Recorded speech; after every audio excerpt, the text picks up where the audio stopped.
Welcome to Passive Cash Flow, a channel dedicated to guiding you towards financial independence through sustainable passive income streams.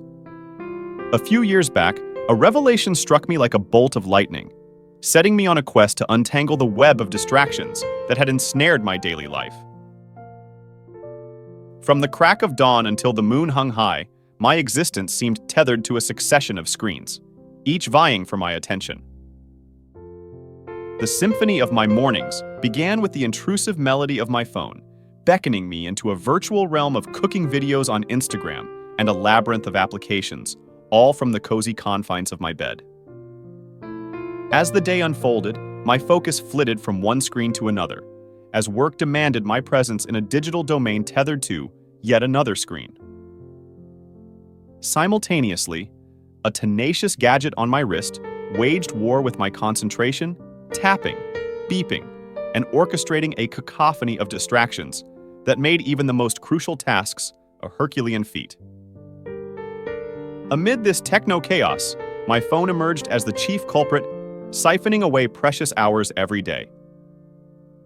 Frustrated by this electronic leviathan, I made a radical decision to banish it from my life for an entire month, a daring experiment aimed at reclaiming my time.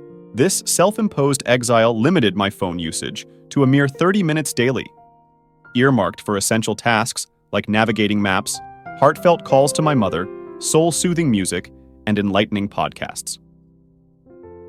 The initial week of this digital detox marked a tumultuous adjustment phase as I descended into a realm of reduced stimulation. However, as the dust settled, three remarkable transformations unfurled before my eyes. Firstly, my attention span underwent a renaissance, allowing me to delve into tasks with newfound ease.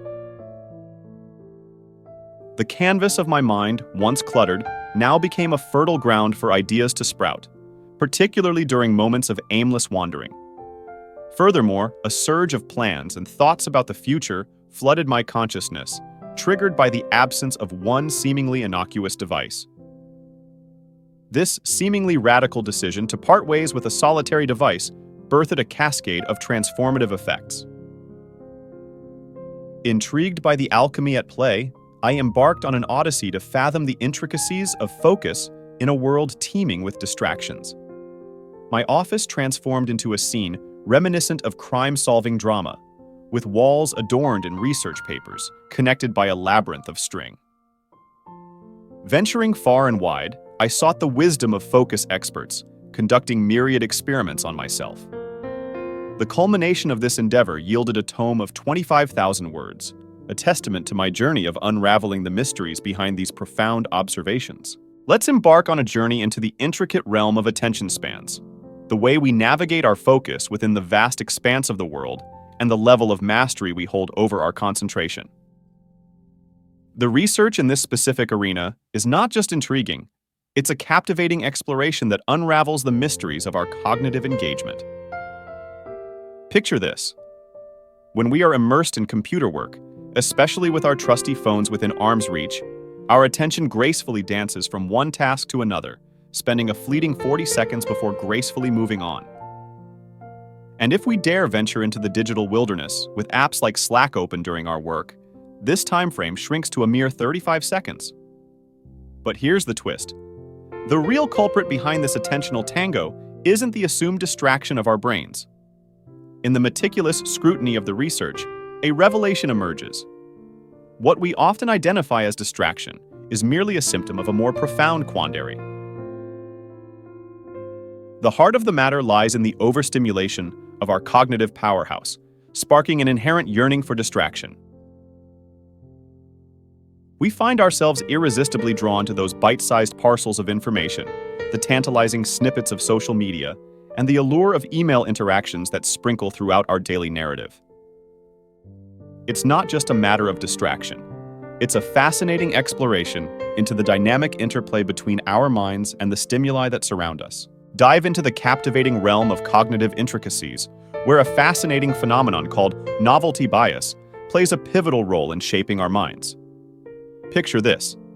The brain, akin to the pleasure-driven response triggered by indulging in delectable activities like ordering pizza or engaging in intimate moments releases dopamine as a reward for novel experiences. Now, the same surge of dopamine accompanies our forays into social media, especially the addictive scroll through Facebook, amplifying our inclination towards distractions. Our minds find themselves ensnared in a perpetual state of hyperstimulation, perpetually juggling attention amidst a myriad of engaging stimuli. Recognizing the profound impact of smartphones on our attention spans, I embarked on a journey to deliberately reduce this relentless stimulation. The transition from high to low stimulation often ushers in the unwelcome companion known as boredom.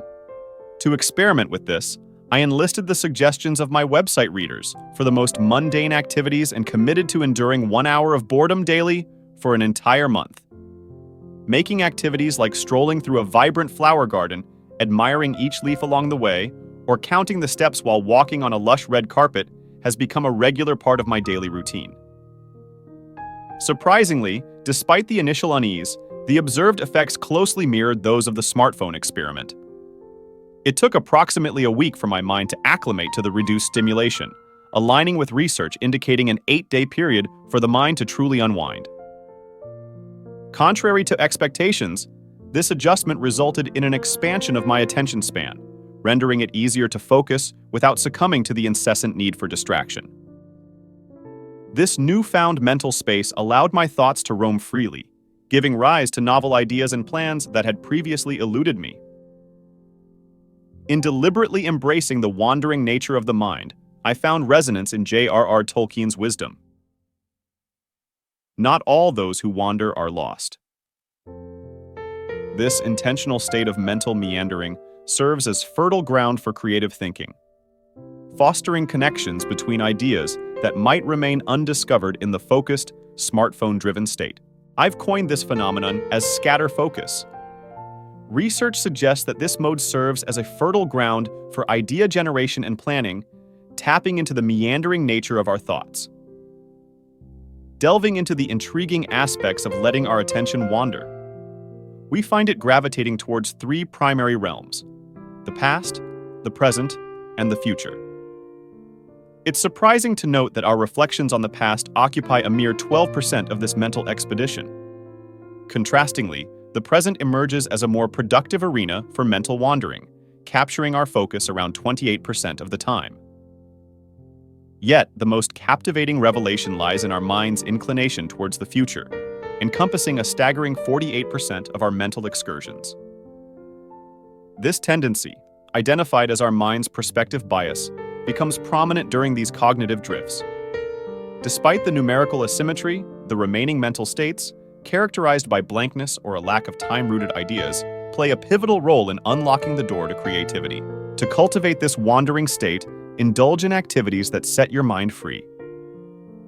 Personally, I find solace and creative inspiration in the unconventional hobby of knitting. Whether it's a lengthy shower, a bath that immerses not only your body, but also your ideas, or a simple walk at work without the distraction of a phone. These moments of scattered focus can amplify your creative potential. In closing, I advocate for 2 fundamental shifts in our perception of attention. Firstly, instead of cramming more into our lives, we should create more space. Much like the movement of traffic isn't solely determined by the speed of cars, but also by the distance between them, our work and life thrive with breathing room. Secondly, distraction shouldn't be viewed as the foe of focus. Rather, it's a symptom of an overstimulated mind. I present a challenge. Embark on a 2-week journey to reduce mental stimulation. Observe the transformations in your attention, ideas, and focus during this period. Leverage phone features judiciously, establish disconnection rituals, reacquaint yourself with boredom, and let your attention scatter to unveil remarkable insights in that unique attentional zone. The state of our attention profoundly shapes the state of our lives. By minimizing stimulation, we not only unlock productivity and creativity, but also live a richer, more fulfilling life. Thank you.